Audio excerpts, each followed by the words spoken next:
Hello, everyone. Good to have you here. It's Thursday, 23rd of June, 2022, and it's a pleasure to have you all here with us today to talk about or to discuss the Spirit's book. Happy solstice, Leah. Good, good. Yeah, we are in summer. Officially, we are in summer right now. Good, good, good. So I hope you are okay. I hope um, it's sunny over there. Here is sunny. Yeah. Don't say this out loud. But yes, everything is working as it should be, isn't it? So, good point. We need to keep going our study. And even though it's sunny, I recommend you go to the sun. You can put your headphones. 29 today, great. Here 17, my dear. It's summer for us, you know? Yeah. Here's 19. So I recommend you to put your headphones, go to the sun, and enjoy the outdoor weather while you listen our discussion today. Why not? Yeah. So let's do our initial prayer. So I want to invite everyone to elevate your thoughts if you can, if you want. Close your eyes, but elevate your thoughts. Let's connect with superior spirits, connect with our mentors, connect with superior spirits, asking them to enlighten ourselves, support ourselves, and support those brothers and sisters who are in need, who are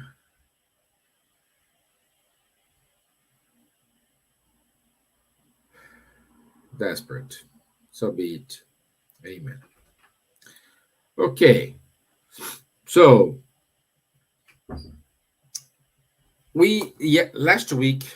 last Thursday, we stopped on question 349. And today we will keep going on 350 of the Spirit's book. So, just quick recap. We talked last week. Hey, Lidiane, my dear, you don't count because Barcelona should be nicer than our dumpling in Sweden. But anyway, it is what it is. So, last week we discussed how is the union of the spirit and the new body.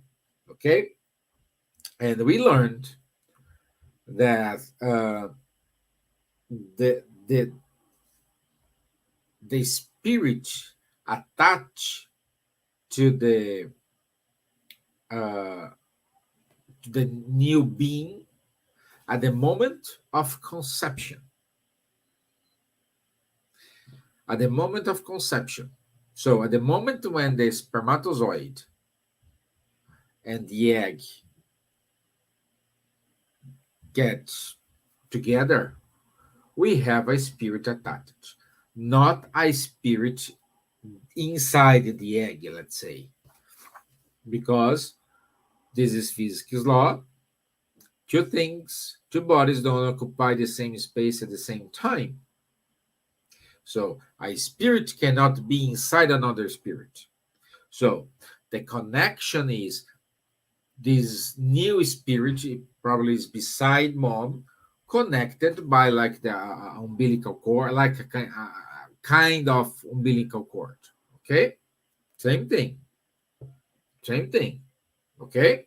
So, and at the moment of the birth, okay, then the spirit gets inside the body, the new body. Okay? And the full attachment of this new spirit to the new body take approximately 7 years. When we say is fully attached, up to no, up to 7 years old, that we can say that the spirit is sometimes in the spiritual world, sometimes here is kind of in defense, let's say. That's why we have some cases when the kids are talking with the imaginary friends. The imaginary friends, perhaps spirits beside them, talk to them, instruct them. You know, we have situation. The kids, they have these. They remember previous lives. They can tell you, "Oh, I was born there. I had this. I was married here." No, a lot of things.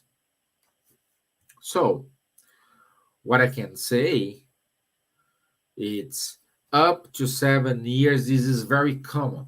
I'm not saying this not happen after 7 years, but up to 7 years, it's more common to have situations like that. Okay, why? Because the full attachment of the spirit to the body take up to 7 years. Okay, what more we discussed? Uh,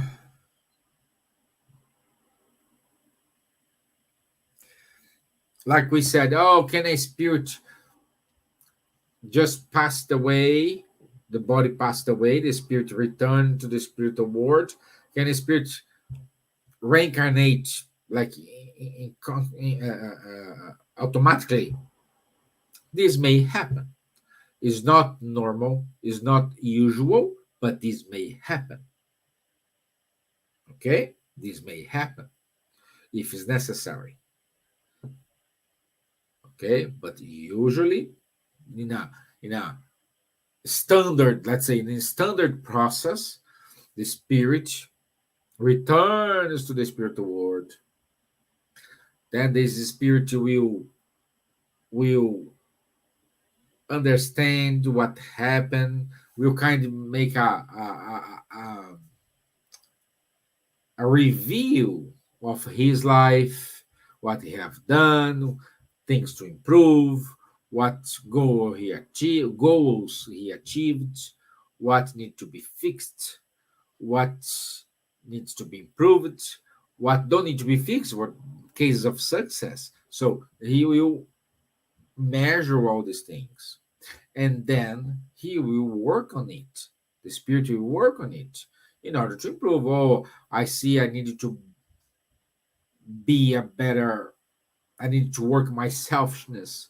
So he's starting to learn more, going to classes, going to tasks, following advice from superior spirits in order to gain material, to gain experience, to say one time when his field is ready, I'm ready to reincarnate again. And when I will reincarnate again, I will go through this process. I will experience this, I will try to fix this, I will. So, based on this, you will set your reincarnatory plan. Okay? So, a reincarnatory plan is not made by, oh, just it. No, it's years, years, and years. You know? Okay? So, this is what we discussed last week. And this week, we will start from question 350.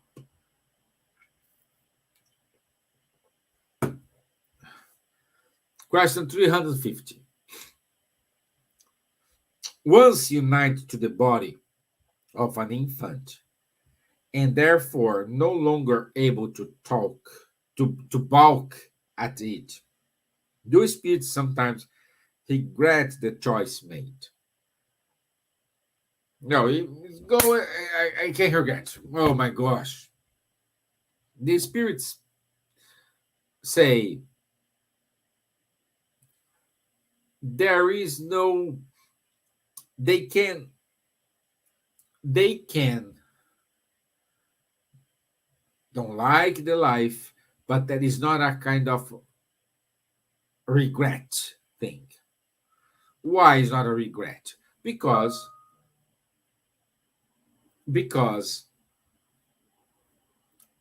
we we we don't remember. We don't remember what were our choices. We don't remember what happened, because at the moment of birth, you're kind of reset your mind, and that's the tricky thing. So you cannot regret about something that you don't remember you have chosen. Okay? But you can feel unhappy with some situation. You can feel, oh, I'm sad and this, and then this goes to a kind of suicide pattern. Okay?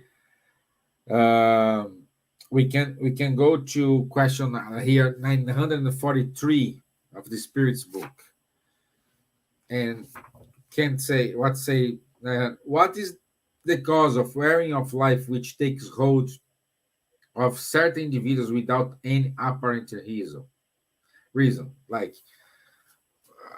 I'm in a depression without the, well, of course, for in order to have a depression, we always we have a cause.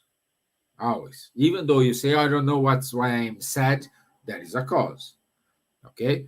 That's why we need to go to the psychologist, psychiatric, because they will help you to find this cause, and at the same time, we're going to treat you. Always there is a cause. Always. Even though you don't remember. Okay? But you feel unhappy, you needed to to to think about it, you know. So we need to understand that our life may have many surprises for us. Sometimes we like, or sometimes don't like. Surprises, good surprises and bad surprises, you know. That's this is life, you know. This is what we are learning. So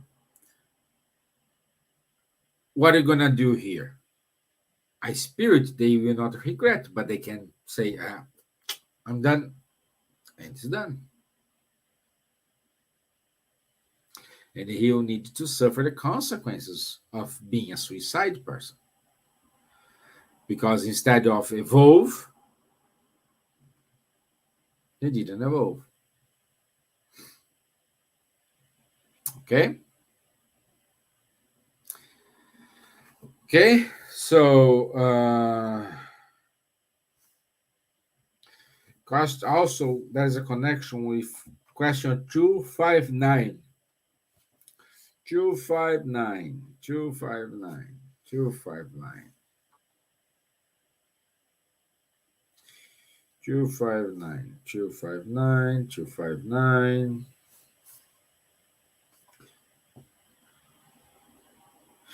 If as spirits we are able to choose the kinds of trials we shall undergo, does it follow that all tribulations of life are foreseen and chosen by us?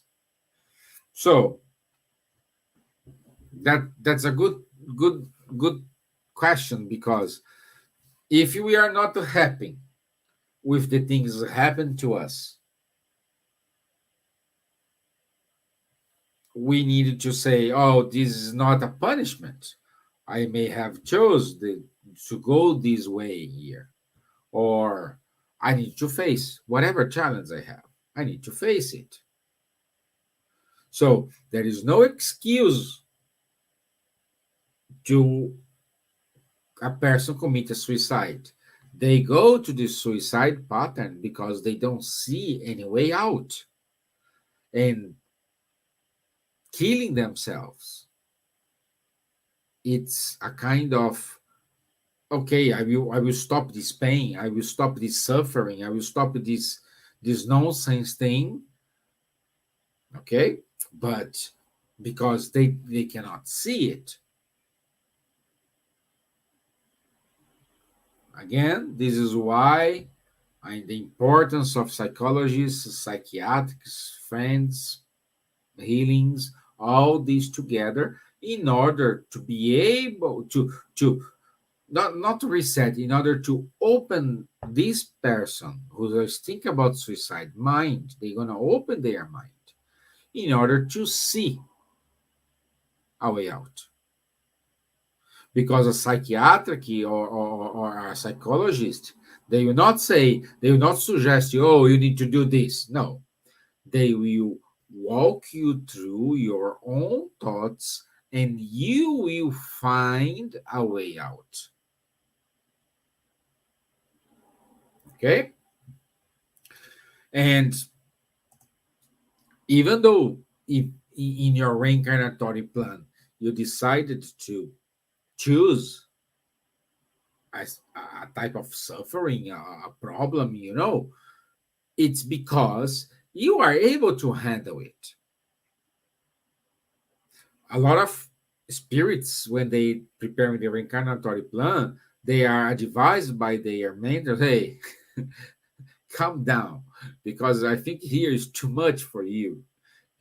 So you needed to calm down and doing things little by little. But everything that happens to us, bad or good, it's a is a way to improve ourselves. Okay? Oh, Vladas, we have a question from you here. What did I do in my past life interfere with my life today? Good question, Vladas. Uh, there is not an exact answer here. Okay? Let's say yes or no.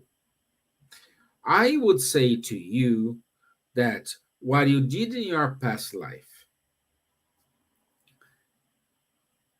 it was an experience you had in order to choose this the experience you're going to live in this life. It's for example, it's like when you go to 1 year, you are on I don't know, first grade in school, you learn a lot of things. Then you go to the second year. Not everything you learn in the second grade, you're gonna in the first grade you're gonna use in this second grade. But what you learned in the first grade, it is the base for the second one. Okay? So another example I can give to you. Like, I killed someone my previous life. Okay? So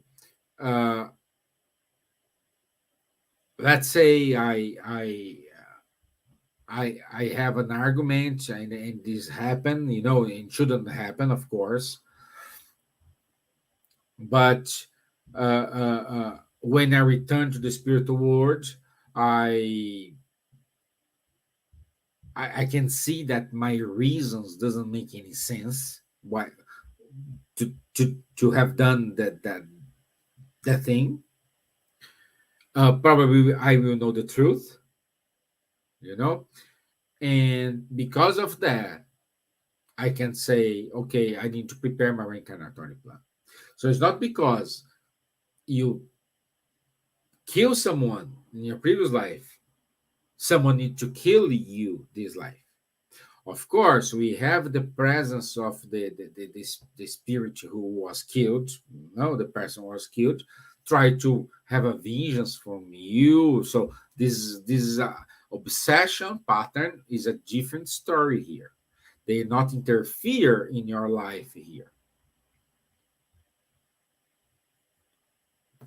But everything you acquired will help you in your next phase. Will help you to understand, will help you to undergo some problems. Okay? Because we usually in the spiritism say, oh, I'm suffering here because I have done something bad in the past. No, you are suffering here today because perhaps you are not paying attention to anything. You are just going to the spirit center to show up to everybody, but you do not apply the spiritism teachings in your life in the spirit center and outside of the spirit center. I'm not saying if I follow the principle, I will not suffer. That's not the condition.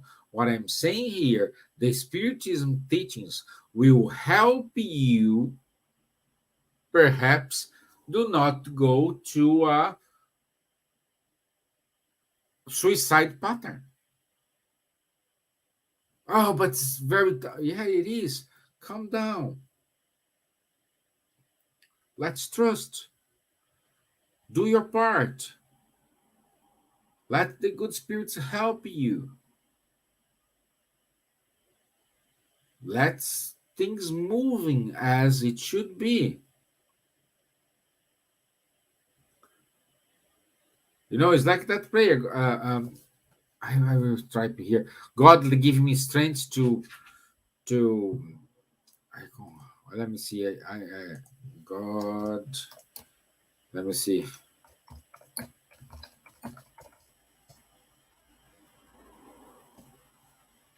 Strength.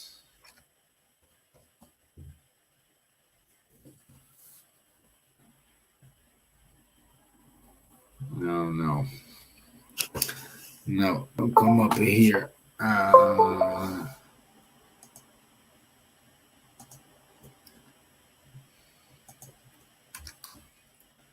Let me see.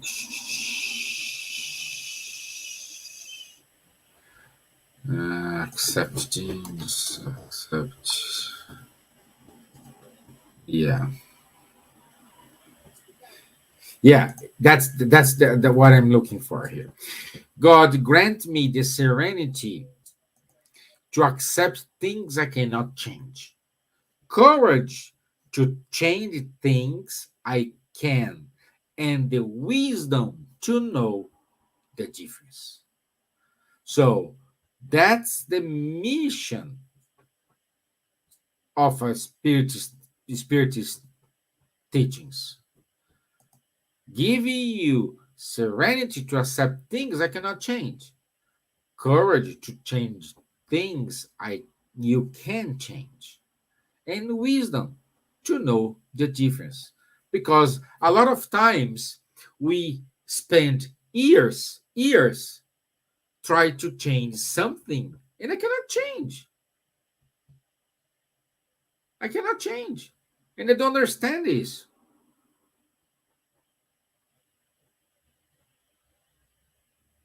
You know what I mean? So that's the point. And we need to have this wisdom here to identify, oh, this is something I cannot change. I need to have serenity here and undergo in this trial, in this difficult moment with serenity. Instead of getting crazy. Instead of, oh, I don't see any way out, you're gonna desperate, and at the end you're gonna kill yourself.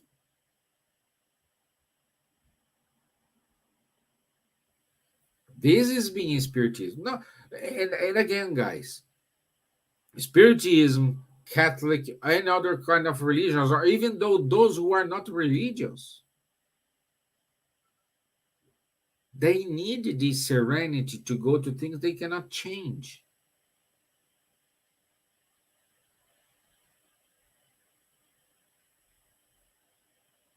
Okay? Okay? So remember, the ideal place is a place where there is no religion. Because the religiosity and religion cause differences. My religion is better than your religions. My religion, it's wonderful in your religion. No, no. Hey, guys, it's the same God. It is the same God to everyone. There is no my God is better than your God. No. The same God who protects me is the same God who protects those who are causing problems to you, who are harming you. The only difference is how is your relationship with Him. That's why religiosity and religion are not important. What is important is the knowledge you acquire, is the knowledge you get from these the religion teachings. What the knowledge you get from the Buddhism, what the knowledge you get from Spiritism, what the knowledge you get from Catholic, what the knowledge you get from Protestant. This knowledge, it is the essence. Remember when Jesus said they came for the poor of spirits. Poor of spirits is not being humble without money. No. Poor of spirit, it is that person who has hunger to wisdom, to knowledge. I need to know. I need to find out. I need to discover. I need to do this. I'm curious.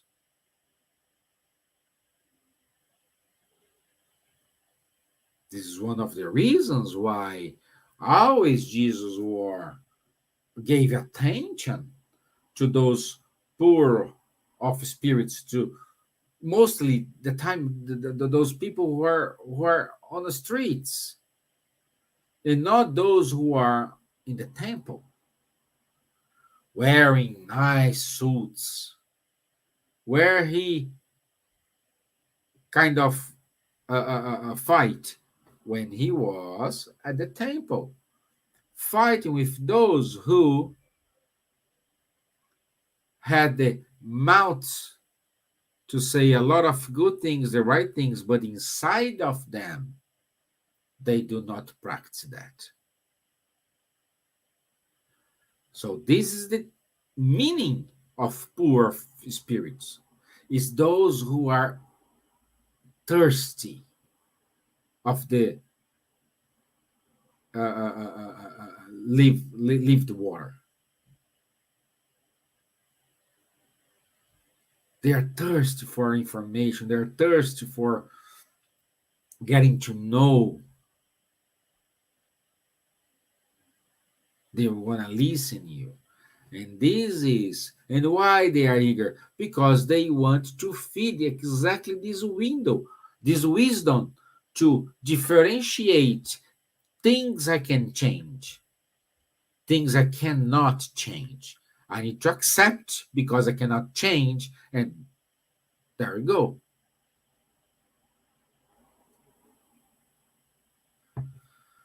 Okay?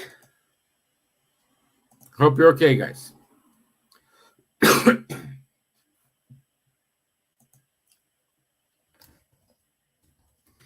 uh,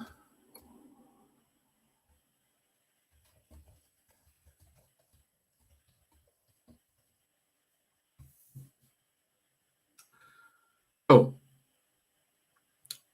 let's go to question 351.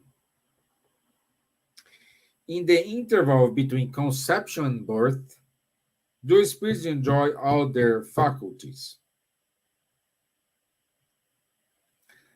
Again, a spirit is linked with a body, who is the womb of the mom, by a kind of umbilical cord. Why? Two things don't occupy the same space at the same time. Okay, so the spirit is there beside mom, and he's kind of, you are in the sleepy situation. You don't know where you are. When you are very tired, you you just want to sleep. You don't care what's going to happen. You are very tired.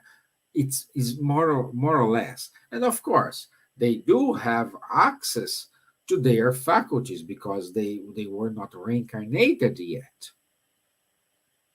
They are not reincarnated yet. In these glimpse moments when they say, "Oh, I have conscious." No, no, I don't have conscious. He kind of bouncing both ways.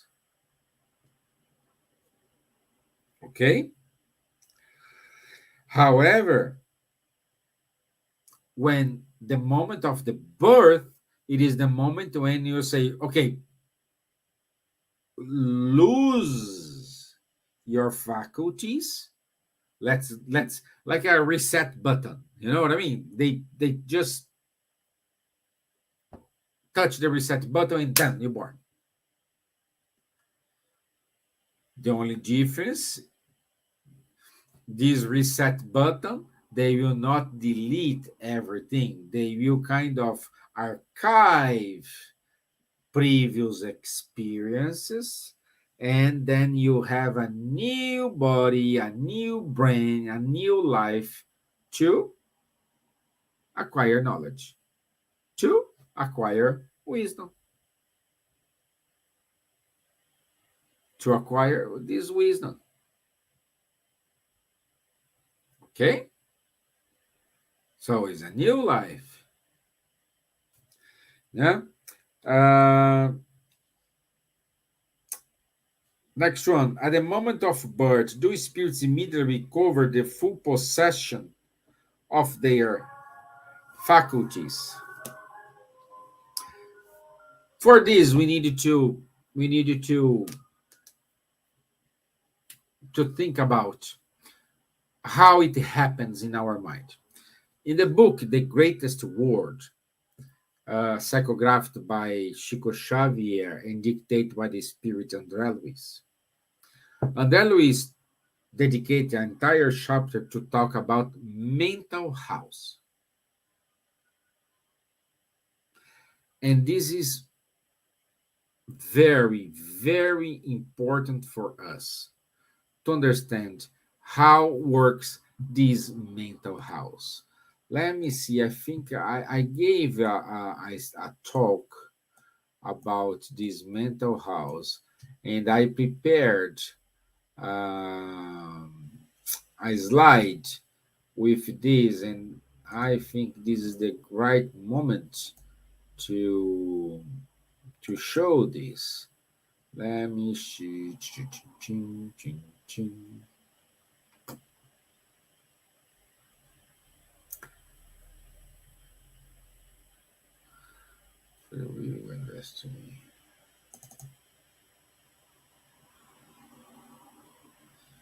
Let me see.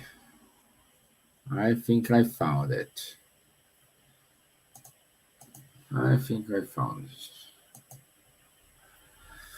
So,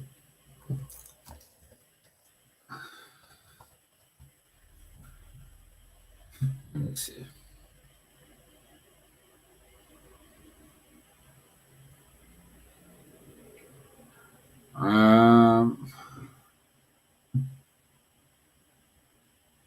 It's taking some time. So, let's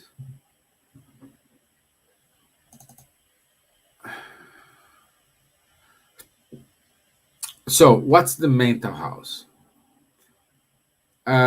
We can we can we can compare our brain.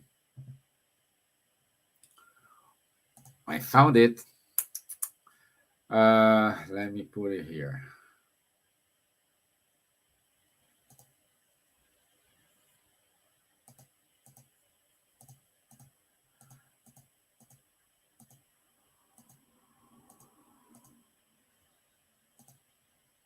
Oops.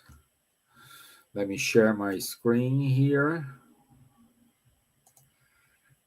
Okay. So we can work. This is, imagine a house. Okay.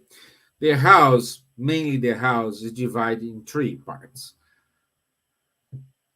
the attic, the social living, and the basement. And our brain is mainly divided in three parts as well: frontal lobe, motor cortex, and nervous system. And we can compare a house with our brain. In the frontal lobe, here, it is the future. And here, that's why we have the third eye. You know, it's something that happened, experience that we will live. No, it is ideas that we will capture in order to go to under a problem. So you will have the solution. Is the connection. How I connect my third eye, how I can connect with the superior spirits. And the pineal gland is exactly here. Stay in the middle, but the connection is through here. Okay. The motor cortex, which is in the middle of the brain, we can say it's the present, is the all the learnings we do have today, all the lessons we need to learn today in this life, this incarnation. Since you have conscious of this incarnation, you are learning, you acquire here, you know. So it's actual achievements, actual moments. It's in your motor cortex. And past events, the basement. So everything you don't need in your house, you put it in your basement, which is the back part, our nervous system, which is our habits, our inner voice, intuitive decisions. So is our experiences lived, they are kind of in this region. And this is why Kardec, André Luiz called mental house. Because we do have future at the top, present in the middle, past in the basement. This is the concept André Luiz gave to us in the book In the Greater World, Chapter 3. Okay? I hope it's clear for you guys. No, I hope I made myself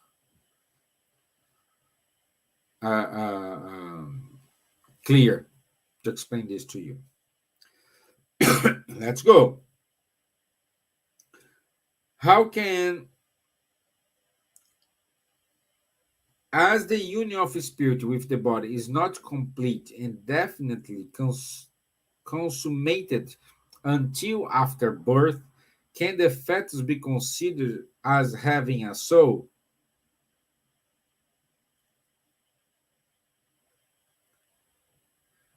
Well, again, a fetus doesn't have a soul. Why? Because soul, it is a spirit incarnated. So fetus is not incarnated.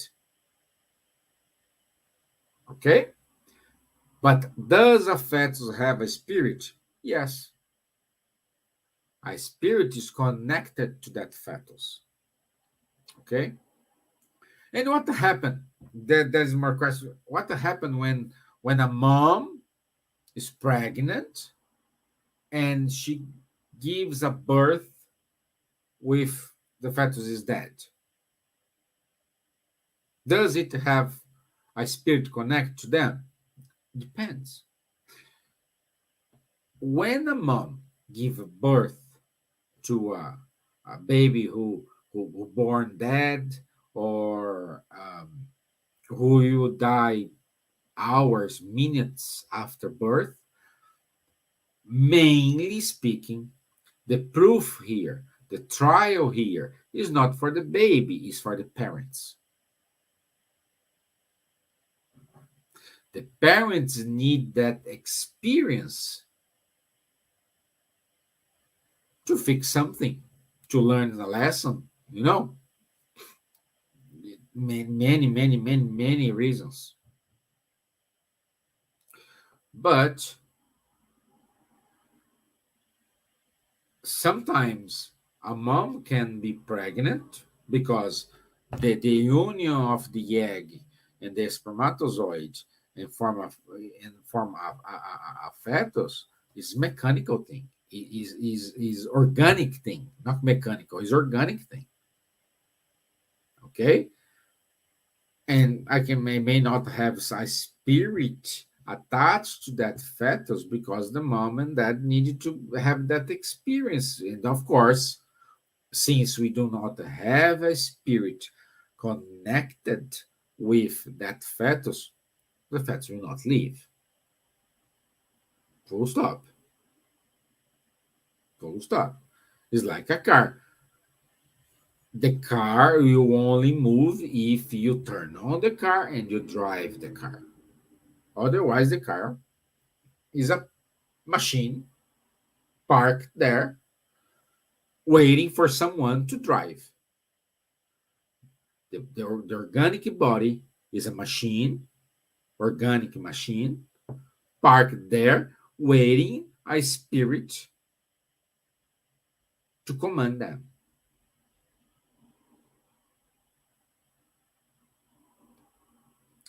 Okay?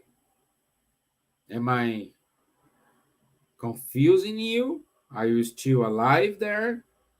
I don't see any comments here. I just want to say if everybody's alive. Today is a lot of concepts, a lot of interesting things. That's why I'm going slowly. We just study now. I don't know. 1, 2, 3, 4, 5 questions. 5, 6 questions. So, again, we need to be open-minded to understand this. We need to connect ourselves with our sense.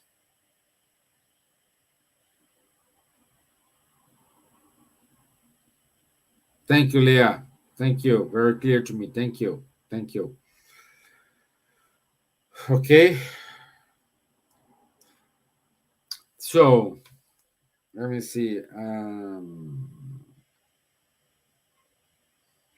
What are the consequences of abortion for a spirit? Well, it is a wasted trial, because I have my reincarnatory plan. I spend years and years and years and years preparing my reincarnatory plan. Finally, I have this built, and I'm confident that I will achieve, because, of course, you only leave the spiritual world when you are confident that you have the help you need, you have the resources you need in order to achieve your goal. You will not reincarnate and you're going to fail. Okay? So let's agree here At the moment when you decide to reincarnate, it means I have confidence in me. I will get it. Okay? So you have all this, and then boom, you are reincarnate. But mom and dad who are reincarnated decide to abortion. It's avoided trial. Like years and years, man. So I cannot practice this. So we need to restart again. We need to restart again.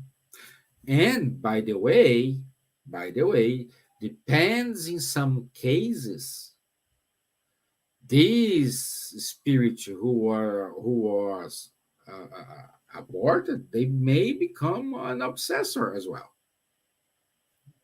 Sometimes depends the evolution of that spirit. Depends the evolution of that spirit. So this is very important. And then you can see, no, a lot of situations in which we need to better thinking about abortion. First, we have a life at the moment of conception. Oh, the baby don't feel anything. Feels a lot of things, you know. So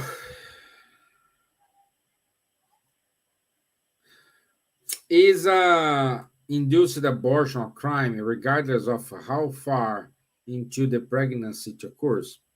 Well, crime occurs whenever you infringe the law of God. Since you are seizing a life, you are committing a crime.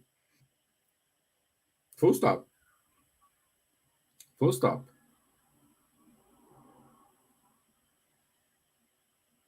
Okay?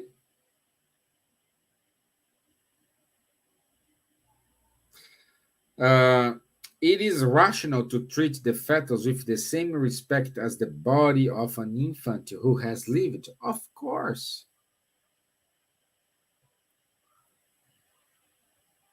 Uh, what's meaning of an obsessor, Leah? It's become a spirit who is persecuting you to for vengeance for something. Oh, I will go after my mom and my dad, my potential mom and potential dad, because they didn't allow me to reincarnate, to put my plan in action. They deserve to die. So I will start to obsess them. This may happen. This may happen. Same thing when you kill someone, that person who passed away, for example, who saw that movie Ghost, exactly. No, the guy was persecuting and say, oh, no. So it's same thing, but this is a potential thing to happen. I'm not saying it's very rare, very, very rare happens, but it happens. Again, it all depends the level of evolution of that spirit who will reincarnate.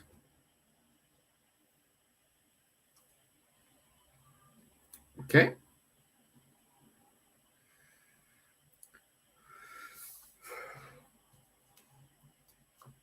So treat a fetus like any other. Well, is today. The science is here saying you need to talk your baby, you need to put a music to your baby, you need all swimming classes. Of course. No, this is good for a fetus. Of course, it is good for a fetus. It is someone who is listening to you, who is beside you.